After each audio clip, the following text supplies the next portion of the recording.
Ajay remix Ajay remix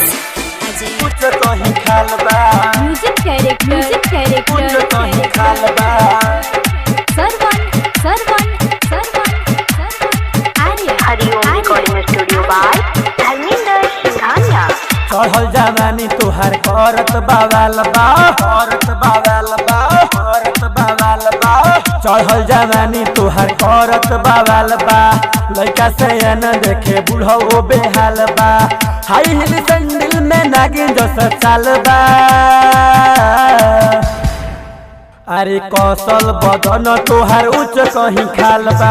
उच्च कहीं खालबा उच्च कहीं खालबा अरे कौशल बदन तोहार उच्च कहीं खालबा उच्च कहीं खालबा म्यूजिक डायरेक्टर सरवन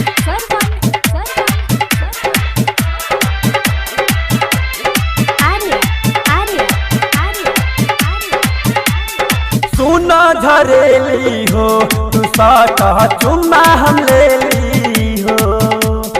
बिगड़ल बारू तू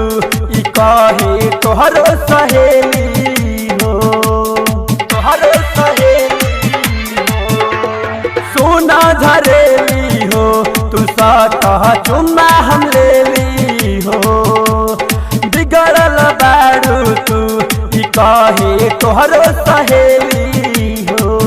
पेन्ही मिनियो सकत बबी लागतारू हाथ मन करेला जाई गोरी तो हसेली पर दिलवा में उठत हमारे कही सवाल बा अरे कौशल बदन तोहार उच्च कहीं खालबा कहीं खालबा उच्च कहीं खालबा अरे कौशल बदन तोहार उच्च कहीं खालबा म्यूजिक डायरेक्टर सरवन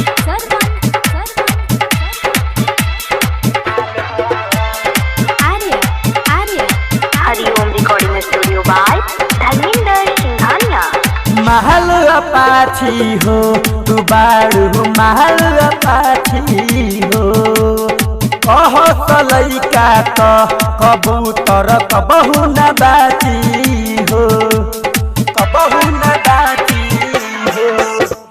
महल अपाची हो तू बारू महल अपाची हो कह सलैका तो कबूतर कबहू न बाची हो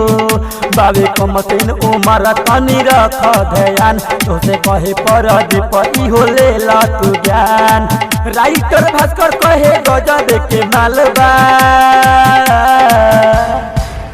अरे कौशल बदन तोहार उच्च कहीं खालबा